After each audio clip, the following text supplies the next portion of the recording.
नमस्कार। तो जैसा कि हम सब जानते हैं कि दिवाली आने वाली है और दिवाली पर हम सबका ही मन होता है कि लक्ष्मी जी हम सबके घर आएँ।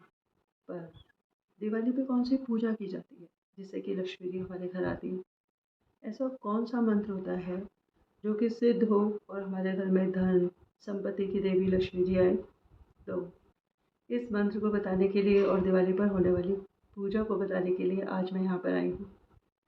और कोई भी पूजा बताऊँ तो उससे मेरा एक्सपीरियंस तो ज़रूर होना चाहिए ना। तो इसका मतलब ये है कि मेरे जीवन में वो जो मंत्र है उसने कैसे काम किया और मेरे जीवन में उसका क्या एक्सपीरियंस रहा। तो ये बात तो बहुत ही पुरानी है और हम सब जानते हैं कि भगवान पे तो मुझे आस्था है। तो मेरे कहने का मतलब है कि आपने पहले भी मेरी अगर वीडियोस देखी होंगी तो आपने देखा होगा कि मैंने एक बार डाला था कि क्या आत्माएँ होती हैं? या मैंने एक बार एक वीडियो डाली थी कि जो मुझे कालका मंदिर में जो एक अंकल ने जो भगवान रूप में आए थे और उन्होंने दर्शन करवाए थे और एक मैंने उसी में वीडियो डाली थी कि जब मुझे महादेव्या दुर्गा के दर्शन हुए थे। तो आज की जो मेरी वीडियो है वो श्री लक्ष्मी जी पर है। वो मैं भगवान की पूजा तो करती ही थी और मेरी एक बहुत ही अच्छी दोस्त थी, बहन ही थी कह लीजिए। तो वो हमारे घर के ऊपर उस वक़्त किराए पे रहती थी, उसका नाम था पूजा। तो आज भी वो बहुत ही मेरी बहुत प्यारी बहन है और मेरी उस दोस्त ने जिसका कि नाम पूजा था, पूजा कांडा, तो उसने मुझे एक ये कहा कि भई भाभी अगर आप परेशान हो तो आप माता लक्ष्मी जी के व्रत रखो, तो वैभव लक्ष्मी जी के व्रत रखो, तो वैभव लक्ष्मी जी जो हैं वो आपकी हर मनोकामना पूर्ण करेंगी। मेरी एक आदत है कि मैं जब पूजा करती हूँ तो पूरे मन से करती हूँ। तो मैंने कहा कि ठीक है, ये जो पूजा तुम आज मुझसे कह रही हो तो मैं समझूँगी कि तुम्हारे रूप में शायद माता लक्ष्मी ही मुझे कह रही है कि मेरी पूजा करो। तो मैंने वैभव लक्ष्मी जी के व्रत करने शुरू कर दिए और जैसे-जैसे मैं वैभव लक्ष्मी जी के व्रत कर रही थी तो मेरी जो भगवान में वैसे भी मैं बहुत मानती थी तो और ज़्यादा जो मेरे अंतर्मन था वो भगवान में रमता चला जा रहा था।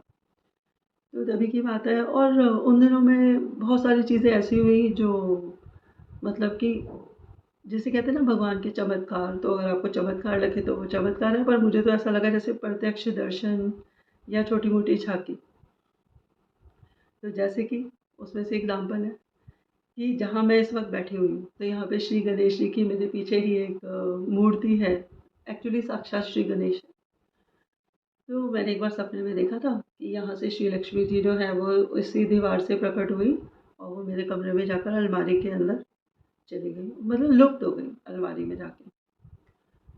ये तो थी एक बात और उन्हीं दिनों की बात है कि 2007 चल रहा था, तो मैंने प्ले स्कूल खोला तो था 2006 में, पर फिर उसे बंद करना पड़ा था, फिर खोला था 2007 में। तो कहने का मतलब है कि तब की बात है कि एक बार जब वो प्ले स्कूल अभी चलता भी नहीं था, तो उसके चलने से पहले मैंने प्ले स्कूल तो खोल लिया, कोई आता नहीं था, जाता नहीं था।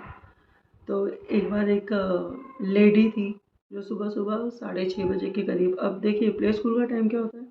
प्ले स्कूल का टाइम होता है 9 से 12। तो मैं क्या करती थी, मैं 8 बजे चली जाती थी क्योंकि मुझे जो है ना, मुझे अपने काम से, अपने जो वर्क प्लेस होती है उससे बहुत प्यार होता है। तो मैं 8 बजे चली जाती थी। तो वो जो लेडी थी वो मतलब उस दिन शायद 7:30 के करीब या मुझे तो लगता है और भी पहले, क्योंकि काफ़ी पुरानी बात हो गई है। तो वो लेडी जो है वो अपनी एक छोटी-सी बच्ची को लेके, उस बच्चे ने लहंगा और लहंगे के ऊपर जैसे साउथ इंडियंस लहंगा नहीं पहन लेते, उस तरीके की ड्रेस पहनी हुई थी और बच्चे ने पैरों में पायलें पहनी हुई थी। तो वो लेडी बोली कि ये प्ले स्कूल है? मैंने कहा जी। तो कहती है कि मुझे ना इसमें अपनी बच्ची का एडमिशन कराना है। अच्छा, हमारा जो घर है तो उसमें बेसमेंट है, तो बेसमेंट में मैंने प्ले स्कूल खोला था, तो अभी कोई जानता नहीं था कि वहाँ पे प्ले स्कूल है। तो वो लेडी जब मेरे पास आई तो सुबह के 7:30 शायद इसी तरीके का टाइम था क्योंकि काफ़ी सुबह थी। तो मैंने मतलब कि भगवान को जय की, अपनी जोत जगाई और मैंने कहा कि कोई बात नहीं, तो तो कहने लगी कि नहीं, नहीं, मैं अभी तो इसको बस आज के लिए छोड़ने आई हूँ, फिर अगर यहाँ पे रहेगी और रोएगी नहीं, आपको परेशान नहीं करेगी, तो मैं इसका एडमिशन करा दूँगी। तो मैंने कहा कि ठीक है। तो उन्होंने उस बच्ची को प्ले स्कूल में छोड़ दिया। मैंने ये गौर ही नहीं किया था मैंने ये गौर ही नहीं किया था कि बच्ची ने पैरों में चप्पल नहीं पहनी हुई थी, और वो जो उसकी पायलें थी ना, उसमें जो घुंघरू बंधे थे, सारे दिन छन छन छन छन। और उस दिन मेरे पास 2-3 एडमिशन्स भी आए थे। तो उसके बाद जो है वो लेडी 12:30 के करीब आई, मतलब 12 बजे भी नहीं, 12:30 पे आई, और वो उस बच्ची को लेकर कहने लगी कि मैं कल आऊँगी और इसका एडमिशन कराऊँगी। मैंने कहा ठीक है। तो मेरा नया-नया काम था और मेरे पास 3 ऑलरेडी एडमिशन्स आ गए थे। तो मैंने कहा ठीक है। तो वो लेडी चली गई। उस बच्ची ने जो है वो जैसे मैंने इस वक़्त ये तिलक लगा रखा है, तो उसने भी ऐसे ही रेड कलर का तिलक लगाया हुआ था। उसने लहंगा-सा पहन रखा था, साउथ इंडियन ड्रेस थी उसकी। तो वो बच्ची फिर भी मुझे जैसे अपनी मम्मी की गोद से पीछे पलट कर देख रही थी सीढ़ियों से। क्योंकि मैंने आपको बताया ना कि प्ले स्कूल जो था वो उस वक़्त बेसमेंट में था। तो वो चली गई, बात तो ख़त्म हो गई। मुझे बिल्कुल भी ऐसा नहीं लगा कि भई मैंने माता लक्ष्मी के दर्शन किए हों, तो उस वक़्त मुझे ऐसा कुछ फ़ील नहीं हुआ था। पर उसके जो वो छम-छम, या ये जो बच्चे कभी-कभी पैरों में ऐसी सैंडल डाल लेते हैं ना, जिससे सीटी की सी आवाज़ आती है, पी पी, ये मुझे आवाज़ें बहुत कानों में लगती हैं। तो बात ख़त्म हो गई। फिर एक दिन मैं अपने प्ले स्कूल में बैठी हुई थी, तो एक आंटी थी। वो ज़्यादा हाइट की ज़्यादा हाइट नहीं थी उनकी, और उनके जो बाल थे ना, वो पूरे बहुत लंबे थे, और उन्होंने मतलब थी तो वो आंटी, क्योंकि उस वक़्त मैं थोड़ी छोटी रही ना, तो जो लोग छोटे होते हैं ना, तो उनको बड़े लोगों की एज बड़ी जल्दी पता चलती है। तो वो लेडी जो थी वो मतलब बेसमेंट में नीचे उतरी, तो उन्होंने चप्पल नहीं पहनी हुई थी, और मेरी एक आदत है आज भी, जब कोई मेरे यहाँ जैसे कि बच्चे पढ़ने आते हैं, ट्यूशन पढ़ने आते हैं या अपने स्कूल में, तो अगर वो चप्पल नहीं पहनते तो मैं कहती हूँ कि please just wear your slippers, wear your sandals और वियर योर शूज़। तो मैंने उस लेडी को देखा, तो वो ऐसे नीचे आई, तो उन्होंने एक भगवा रंग की साड़ी पहनी हुई थी। भगवा रंग मतलब जो लाइट येलो, ठीक है? तो वो आई मेरे पास और वो मुझसे बात करने लग गई। तो वो मुझे कहने लगी कि भाई आपका ये जो, हाँ, उन्होंने प्ले स्कूल को हिंदी में बोला था। तो उन्होंने कहा था कि उम, पता नहीं क्या बोला, शिशु बाल मंदिर की, मुझे इतना अच्छा याद नहीं है। तो मैंने कहा कि भई, वो मुझसे पूछने लगी कि भई कैसे चला रही हो? क्या लेती हो? तो मैंने उनको बता दिया। जिस वक़्त वो मेरे पास उतर कर आई थी और मेरी कुर्सी के पास वाली कुर्सी पे बैठी हुई थी, उसी वक़्त मेरे पास 3-4 एडमिशन वाले लोग आ गए। मैं बहुत बिज़ी थी। मैंने उन आंटी से पूछा कि आपका बच्चा है, या मतलब कि आप आगे कोई और बच्चा है? तो वो बोली कि मैं बच्चा नहीं लेकर आई हूँ अभी। तो मैंने उनसे पूछा कि तो फिर आप कहाँ से आई हैं? तो उन्होंने बोला कि मैं आशीर्वाद अपार्टमेंट से आई हूँ। मैंने कहा अच्छा। तो उसके बाद जो बाकी 3-4 एडमिशन थे, मैं उनका मतलब कि वो लोग एडमिशन करवा रहे थे और मैं उनको बता रही थी कि भई मैं ये फ़ीस लेती हूँ या ये वो जो भी। तो इतनी देर में वो जो आंटी थी वो अपनी चेयर से उठी और वो जाने लगी। तो वो जाने लगी, तो मेरे मन में बात आई कि यार, मतलब कि मैंने इन्हें अटेंड नहीं किया, और ऐसे गलत बात होती है ना, कोई हमारे पास आए और हम उसको बाय भी ना करें। तो मैं उनके पीछे-पीछे भागी, और अपनी चेयर से उठकर मैं उनके पीछे-पीछे, मतलब भागी नहीं, जैसे जाने को गई। तो वो क्योंकि मैंने बताया ना बेसमेंट थी, और बेसमेंट से काफ़ी दूर मेरी कुर्सी हुआ करती थी। तो मुझे जो है ना वो सीढ़ियाँ दिखती थी, जो लोग ऊपर जाते थे, नीचे आते थे, तो एक ऐसे ही जिसे कहते हैं ना, लोहे की जाली सी लगी हुई थी। तो वो लेडी सीढ़ियों तक पहुँची और मैं उसके पीछे-पीछे गई। उसने पहली सीढ़ी पे कदम रखा, जब तक मैं उठ के वहाँ तक गई, वो गायब हो गई, मुझे नहीं दिखी। तो मैंने मुझे बहुत अजीब लगा क्योंकि मुझे वो दिखी नहीं। उस दिन मैं वापस अपनी सीट पर आई तो मुझे बाकी जो लोग थे मैं वो मुझे बोले कि क्या आपने उनको सीढ़ियाँ चढ़ते हुए देखा? मैंने कहा मुझे वो दिखी नहीं। तो बाकी लोग बोले हमें भी नहीं दिखी इसलिए आपसे पूछ रहे हैं। अच्छा, मैंने कहा कोई बात नहीं, ऐसा हो जाता है कभी-कभी, कोई बात नहीं। क्योंकि मुझे तो एडमिशन करना था, मैं अपनी सीट पे बैठी हुई थी, काम कर रही थी, मेरे पास ऑलरेडी बहुत बच्चे बैठे हुए थे। जब मैं प्ले स्कूल अटेंड करके ऊपर आई अपने घर में और मैंने अपने हस्बैंड को बात बताई और मैंने कहा कि वो कह रही थी कि वो आशीर्वाद अपार्टमेंट से आई हैं। तो आपको यकीन नहीं होगा कि जो आशीर्वाद अपार्टमेंट आज की डेट में हमारे घर के पास बना हुआ है, तब नहीं बना हुआ था। तो मेरे हस्बैंड कहने लगे, अरे कोई आशीर्वाद अपार्टमेंट नहीं है यहाँ पे। तो मैंने कहा है, कह रहे हो किसी ने तुझे उल्लू बुला दिया। मैंने कहा कि यार, पर वो तो पता है वो इतने उनके लंबे लंबे बाल थे और उन्होंने ऐसी साड़ी पहनी हुई थी, तो मैं उनको बताने लगी कि वो एक मतलब ज़्यादा लंबी हाइट नहीं थी उनकी। क्योंकि जब मैंने महादेव या दुर्गा को देखा था तो वो तो बहुत लंबी, मतलब ज़मीन से लेके बहुत ही लंबी। पर जब मैंने इन वाली, मतलब कि मैं तो वो लेडी जो थी वो ज़्यादा लंबी नहीं थी। तो मुझे ऐसा एहसास हुआ कि कहीं ऐसा तो नहीं कि लक्ष्मी जी ही अपने रूप ले लेकर आ रही हैं और जब आती है मेरे पास 3-4 एडमिशन आ जाते हैं। तो मैंने आपको बताया था ना कि मैं उन दिनों में वैभव लक्ष्मी जी के व्रत किया करती थी। तो उन्हीं दिनों की बात है कि हम सब जानते हैं कि जो अनिल वस्त हैं, वो बहुत ही बड़े ब्राह्मण हैं और शास्त्रों के ज्ञाता हैं। तो मैं उनको ऐसे गौर से सुनने लग गई। तो उन्होंने ना एक पूजा बताई। मेरे में इतना बचपना था कि मैंने वो पूजा दीवार पे लिख ली। वो जैसे कहते हैं ना, वो दीवार खरोच खरोच के किसी चीज़ से लिख लेते हैं। तो मैंने वो पूजा लिख ली। पूजा लिख ली तो सोचा कि भाई मैं ये पूजा करूँगी। और उन दिनों में जब दिवाली आई तो मतलब कि उन्होंने ये कहा था कि जब आप पूजा करोगे और जब आप मंत्र करोगे तो जो मंत्र है उसकी 21 माला करनी है।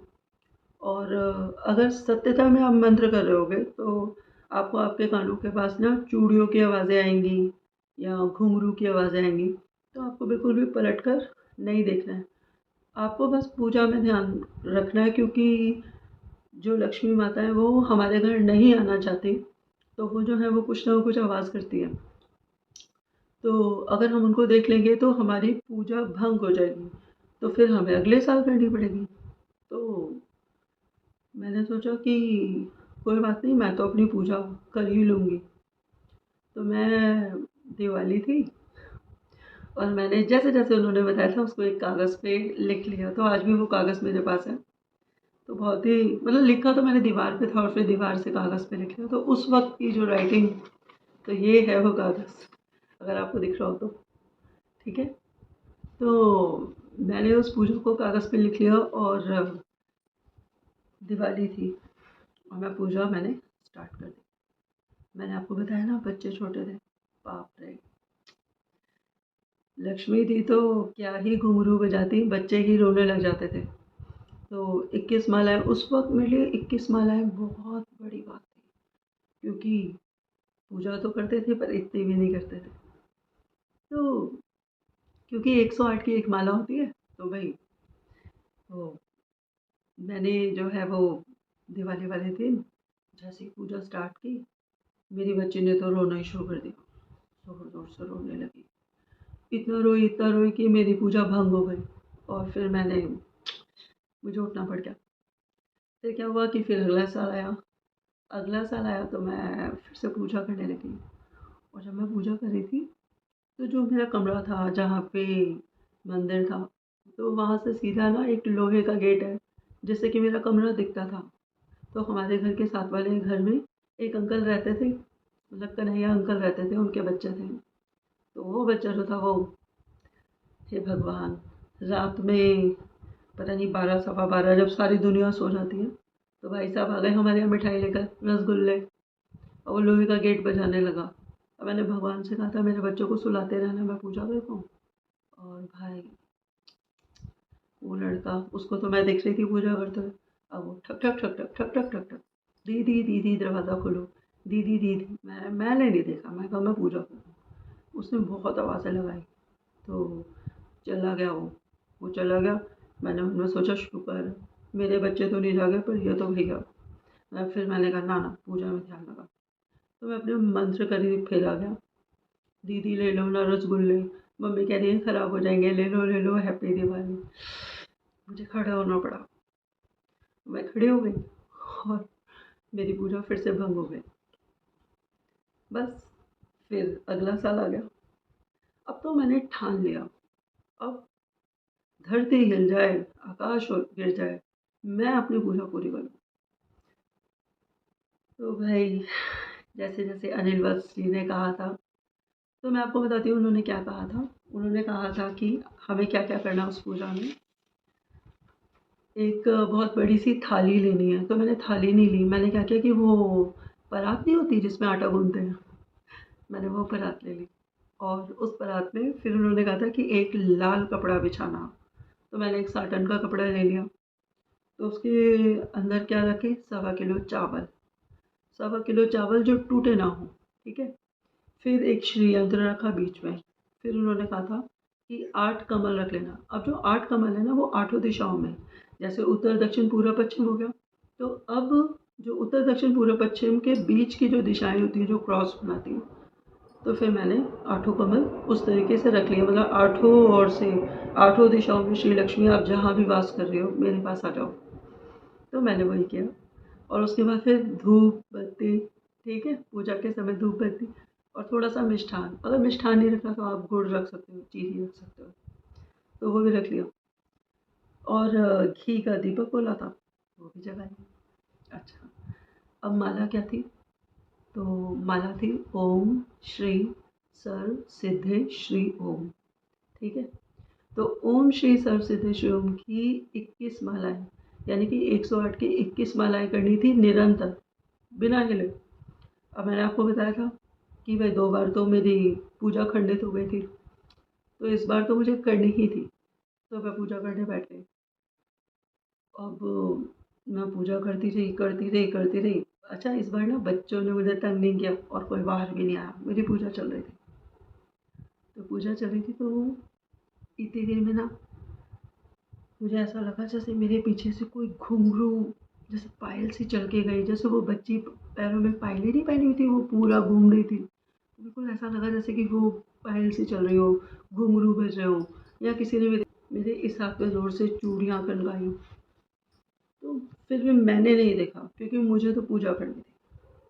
तो जैसे ही मेरी पूजा संपूर्ण हुई, तो मैंने सबसे पहले जो प्रसाद में ना एक नारियल का प्रसाद भी रखना था तोड़कर, और उसका पानी भी रखना था पीने के लिए। और मैंने क्या किया कि जैसे मेरी पूजा संपूर्ण हुई, मैंने माथा टेका। जिस वक्त मैं माथा टेक रही थी, हमारा ड्राइंग रूम टूट गया था। इतनी ज़ोर से ड्राइंग रूम टूटा। अब आप खुद सोचिए कि पहले तो कानों में, मतलब कि चूड़ियों की आवाज़ आ रही है, फिर घुंघरू की आवाज़ आ रही है, फिर कोई चल के जा रहा है। अब ड्राइंग रूम टूट जाए तो कैसा लगता है, बाप रे! मेरा दिल हिल गया। पर मैंने पीछे पलट के नहीं देखा। तो मैंने सबसे पहले जो है वो, क्या कहते हैं, जो चरणामृत था, जो इसका नारियल का जो पानी था, वो ऐसे पी लिया। उसके बाद मैंने वो नारियल खा लिया और वो चीनी भी खा ली। जो पहले भोग लगाया था वो सब मैंने खा लिया। और उसके बाद मैंने प्रणाम करके महादेव्या दुर्गा का रूप श्री लक्ष्मी के आगे ऐसे अपना झोली फैलाकर उनसे कहा कि श्री लक्ष्मी कृपा कर दो हम पे, और ऐसे बोलकर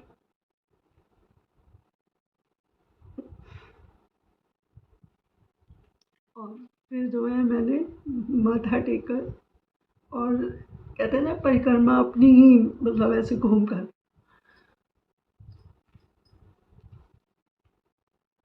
फिर मैंने पीछे देखा, मतलब मैंने अपने कमरे से बाहर देखा, ड्राइंग रूम नहीं गिरा हुआ था। ड्राइंग रूम अपनी जगह पे था, वो आवाज़ ही आई थी बस। उसके बाद जो है ना वो रात के 2:30 बज रहे थे, तो 2:15 या 2:30 बज रहे थे, पता है। और आधी रात में उसी वक़्त जब मेरी पूजा बिल्कुल संपूर्ण हो गई, तो एकदम से मेरे हस्बैंड आ गए। तो उन्होंने वो बाहर से आए थे, तो वो ठक, ठक, ठक, ठक, ठक, ठक, ठक, ठक, तो मैंने जो है वो गेट खोला, तो वो नहीं होता हैप्पी दिवाली, जो कागज़ पे लिखा होता है हैप्पी दिवाली, शुभ दीपावली, तो वो नीचे गिरा हुआ था।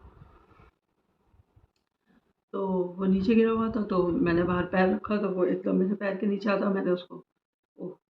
मैंने कहा अरे यार सॉरी। तो वो बोले कि ना तुमको किसी चीज़ की कीमत है? तमीज़ नहीं है बिल्कुल भी। तो मैंने कहा कि पता नहीं कैसे गिर गया यार, मैंने तो ना इसको कीलों से, वो धागों से और फिर टेप से लगाया था। चलो खैर कोई बात नहीं। तो वो घर से कुछ पैसे वगैरह लेने आए थे, उन्हें कहीं जाना था, श्री हरि जाने कहाँ जाना था। तो उसके बाद जो है फिर मैंने मतलब वो जाने लगे, तो हमारा जो घर है ना वो उसकी 2 दिशाएँ हैं, पीछे भी है और इधर आगे भी है। तो फिर वो आए तो इधर से थे, तो इधर से जाने लगे, तो ड्राइंग रूम का जो दरवाज़ा है, उसके बाहर शुभ दीपावली गिरा हुआ था। दूसरे मतलब कि एक तो इस दरवाज़े पे गिरा हुआ था, दूसरा इस दरवाज़े पे गिरा हुआ था। तो उनको थोड़ा गुस्सा आ गया। कह रहे हैं कि मतलब उन्होंने मुझे कहा कि ये ले, ये भी रख ले और इसको भी लगा लियो। तो मैंने कहा ओह! कहते हैं अभी मेरे पैर के नीचे आता। मैंने कहा अच्छा सॉरी। तो उसके बाद फिर वो जाने लगे। तो वो बिल्कुल जो बाहर का जो दरवाज़ा था उस साइड का, वहाँ पे भी शुभ दिवाली गिरा हुआ था। वो बाहर गए, मैंने दरवाज़ा बंद किया, उन्होंने वापस खट, खट, खट, खट, फिर अंदर आई, वही खट, खट, खट, खट, मैंने दरवाज़ा खोला, तो वो जो शुभ दिवाली था ना, जो कागज़ पे लिखा था, उन्होंने कह रहे ये ले यार, पकड़ इसे भी। तो मुझे मैंने कहा कि सुनो मैंने ना अभी पूजा की थी, कह रहे मेरे पास टाइम नहीं है सुनने का। अरे मैंने कहा पता है क्या हुआ कि ना मैं जब अभी पूजा करी, कह रहे मुझे नहीं सुनना। चले गए। अच्छा मेरा व्रत तो संपूर्ण हो गया था, मुझे समझ नहीं आया कि क्या लक्ष्मी जी मतलब ये सब क्यों गिर गया, क्या हो गया ये, मुझे नहीं समझ आया। मैं बहुत उदास हो गई।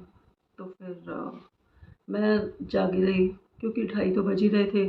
वैसे भी मुझे कम नींद आती है, तो फिर मैं जाग कर भगवान की पूजा कर रही थी। 4:15 का टाइम था। जो मेरे हस्बैंड की मदर है, वो उठ गई, तो 4:15। तो मैंने उनको सारी बात बताई कि मैंने किस तरीके से पूजा की, और अनिल वत्स ने क्या-क्या बताया था, कैसे-कैसे पूजा करनी है, वैसे-वैसे पूजा की, क्या-क्या हुआ। तो जैसे-जैसे मैंने उनको सारी बात बताई, और फिर मैंने उनको बताया कि वो हैप्पी दिवाली एक इधर गिरा हुआ था, और फिर एक इधर गिरा हुआ था, एक बाहर गिरा हुआ था। कहते हुए ना मेरी आँखों में आँसू आ गए। तो वो मुझसे बोली कि अरे! सचमुच खुद से गिरा था हैप्पी दिवाली? मैंने कहा कि मैंने बहुत ज़ोर से लगाया था, मतलब मैंने तो अच्छे से टेप लगाई थी, पता नहीं लक्ष्मी जी नाराज़ तो नहीं हो गई? तो कि अरे! अगर ना ये शुभ दिवाली अपने आप से गिर जाए, तो इसका मतलब होता है कि लक्ष्मी जी हमारे घर में आई हैं। तो ये ऐसा ही कहते थे। पहले कहती हैं कि हमारे पाकिस्तान में तो यही कहते थे कि अगर शुभ दिवाली अपनी तरफ से गिर जाए तो उसका मतलब है लक्ष्मी जी आई है हमारे घर। मैंने कहा कि तीनों गिरे हुए थे, तो कहने लगी तो आई थी वो हमारे यहाँ। तो ये थी मेरी वो बात जो मैं आपको बताना चाहती थी कि उसके बाद हमारे यहाँ बहुत भगवान की दया रही और आज तक है और हमेशा रहेगी, क्योंकि भगवान तो हैं और उन्होंने सदा से ही मेरे सर पे, हम सबके सर पे अपना हाथ रखा है, और लक्ष्मी जी की मैं बहुत बहुत जय करती हूँ।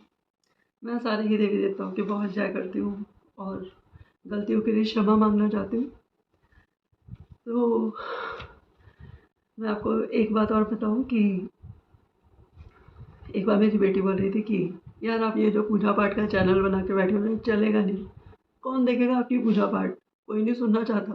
कोई गाना होता, कुछ होता, तो लोग देखते हैं, कुछ मनोरंजन होता। ये पूजा पाठ ये सब नहीं होता, कोई नहीं देखता। तो मैंने उससे कहा कि अरे कोई देखे ना देखे, मैं अपने सेटिस्फेक्शन के लिए करती हूँ जो भी करती हूँ। भगवान ही तो करा रहे हैं हमारे अंदर बैठ के, है ना? इसलिए तो मैं आपको बता रही थी कि जो मैंने आपको पहले बताया था कि जो पूजा है वो कैसे करनी है दिवाली की, कि जिस तरीके से अगर आप लोग श्री लक्ष्मी को बुलाना चाहते हैं तो पूजा कैसे करें। तो एक बार फिर से मेरी बात सुन लीजिए कि आपको क्या करना है कि एक परात लेनी है। परात मतलब कि जिसमें आटा गूँथते हैं वो वाली परात, या बड़ी वाली थाली हो आपके यहाँ। तो उसके अंदर जो है वो परात ले लो तो ज़्यादा अच्छा है, परात थोड़ी उठी हुई होती है ना, तो परात ले लेना। तो उसके अंदर क्या करना है, एक लाल रंग का कपड़ा बिछाना है, फिर उसमें 1.25 किलो चावल जो टूटे हुए ना हो, ठीक है, वो रखना है। फिर 8 कमल के फूल रखने हैं, आठों, मतलब कि उत्तर दक्षिण पूर्व पश्चिम, फिर एक्स में। फिर जो है 8 कमल के फूल रखने हैं, तो फूल कैसे रखने हैं, उत्तर दक्षिण पूर्व पश्चिम, फिर इस तरीके से भी रखना है और ऐसे जैसे क्रॉस में, ठीक है। तो जो आठों कमल है वो ऐसे सीधे सीधे जब आप परात में रखोगे ना, तो वो आठों कमल सीधे सीधे ऊपर आ जाएंगे। तो वो कमल जो है वो लक्ष्मी जी का आसन है, और लक्ष्मी जी क्योंकि अन्न की देवी हैं, तो वो चावलों पर विराजमान होंगी। फिर आपको क्या करना है, उन चावलों के बीच में रखना है श्री यंत्र। ये जो मंत्र है, ओम श्री सर्व सिद्धे श्री ओम, तो एक बार फिर से सुन लीजिए। मंत्र है ओम श्री सर्व सिद्धे श्री ओम।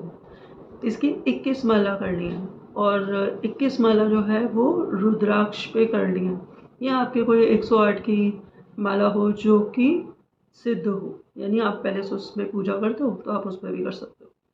तो उसके बाद क्या करना है कि एक नारियल लेना है, जो नारियल को तोड़ देंगे उसमें से पानी निकलेगा, तो नारियल की गरी निकाल लीजिए, उसको प्रसाद के तौर पे रख लीजिए, और नारियल का जो पानी है वो गड़वी में डाल के रख लीजिए, और जो गड़वी है उसके ऊपर एक लाल कलर का कलावा बांध देना, एक घी का दीपक जगाना है, और खुशबू वाली जो धूप होती है वो अगरबत्ती, ठीक है। अच्छा, फिर जब आपकी 21 माला संपूर्ण हो जाएगी और आप इतना पाठ कर लोगे कि मतलब आपको इधर उधर नहीं देखना, अगर लक्ष्मी जी आपका ध्यान बटाए, क्योंकि लक्ष्मी जी आपके घर नहीं आना चाहती, वो सबको थोड़ा धन देना चाहती हैं।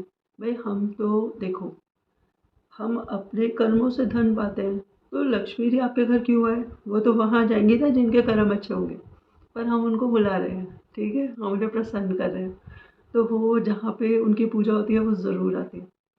तो फिर लक्ष्मी जी क्या करती हैं कि वो चूड़ियों की आवाज़ करती हैं या पायलों की आवाज़ करती हैं, ताकि आप इधर उधर देखो, आपकी पूजा भंग हो जाए। पर आपको ऐसा नहीं करना, तो आप इधर उधर मत देखना। फिर आपको क्या करना है कि आपकी पूजा हो गई, 21 माला संपूर्ण हो गई, आप माथा टेको, जैसे जैसे मैंने किया था आप भी करना, कि वो क्या कहते हैं, माथा टेकने के बाद वो जो नारियल का पानी है वो पी लो चरणामृत समझ के, और नारियल को खा लो, थोड़ा सा मीठा खा लो, ठीक है। उसके बाद ऐसे परिक्रमा कर लो, मतलब अब ऐसे यूं करके गोल घूम जाओ, ठीक है, जो भी भगवान से मांगना है मांग लो। और सबसे बड़ी बात है कि फिर अगले दिन क्या करो, उन चावलों का जिसकी आपने पूजा की है वो मैं बता देती हूँ, कि लाल कपड़े में अगले दिन, उस दिन नहीं, अगले दिन सारी चीज़ें जो हैं वो आप उसी लाल कपड़े में बांध लो। जो वो श्री यंत्र है ना, अगर वो कागज़ का होगा तो बहुत अच्छी बात है, अगर वो कागज़ का नहीं है तो आप श्री यंत्र उठा सकते हो, ठीक है। अच्छा, और वो जो कमल हैं आठों, और वो जो आपने मतलब कि पूजा की थी, तो थोड़ी सी गरी और थोड़ी सी चीनी भगवान को चढ़ाई होगी ना उसी परात में, उसको उसी में रहने दो, और फिर उसी कपड़े से उसको बंद कर दो, ठीक है। और आपको क्या करना है कि ये सारी जो सामग्री है जो पूजा के समय पे यूज हुई थी, उसको गंगा जी में बहा कर आना है, क्योंकि देखो कमल के फूल माता रानी का आसन था, वो लक्ष्मी जी आई और कमल के फूल पे बैठी, अब उन्हें कमल के फूलों से ही गंगा जी में, मतलब कि वो जिसमें विराजमान थी जो उनका आसन था, तो वो हमारे घर में नहीं रहेंगे कमल के फूल, वो आप चावलों के साथ गंगा जी में कर दीजिए। तो ये जो चावल हैं ये अन्न है, तो जैसे जैसे ये गंगा जी में जाएंगे और अन्न उपजाएंगे, वैसे वैसे आपके घर में धन आए। मैं आपको ये भी बताना चाहती हूँ कि एक दिन मेरे सपने में श्री लक्ष्मी जी आई थी, और उन्होंने ये भी बताया था कि यदि तुम्हें हमें बुलाना हो तो तुम रंगोली अवश्य बनाओ। तो रंगोली क्या होता है कि वो उनका आसन है, जहाँ जहाँ रंगोली होती है वहाँ श्री लक्ष्मी जी उतरती हैं, ठीक है। और रंगोली से बाहर आते हुए मेरे पैर बनाओ, छोटे छोटे पैर, जो लाल, जैसे कहते हैं ना वो तिलक से, सिंदूर से, मतलब भगवान के तिलक से, ठीक है, रेड कलर के से, तो उससे बना दो। तो मैं तब से लेके अब तक ऐसा करने की कोशिश करती हूँ और लक्ष्मी जी को बुलाने की कोशिश करती हूँ। ये जो पूजा है, जो बहुत ही सिद्ध पूजा है, अनिल वत्स जी ने बताई थी, बहुत ही पुरानी बात है, तो मेरे ख्याल से काफ़ी पुरानी बात है। तो मेरे कहने का अर्थ ये है कि पूजा तो आपको लग जाएगी और भगवान आपके घर में धन धान्य की कृपा भी करेंगे, पर कृपया करके उस पैसे का सही इस्तेमाल करना और दान करना और भगवान से यही कहना कि हे प्रभु, जिस प्रकार हमें 2 वक़्त की रोटी खिला रहे हो, उसी प्रकार सबको 2 वक़्त की रोटी खिलाओ और सभी को यश, मान और सम्मान दिलाओ प्रभु। तो आप सब लोगों ने मुझे बहुत ही प्रेम पूर्वक सुना। आप सबके अंदर बैठी आपकी आत्मा, आपकी ऊर्जा को मेरा बारंबार प्रणाम है। बहुत बहुत धन्यवाद, बहुत बहुत धन्यवाद।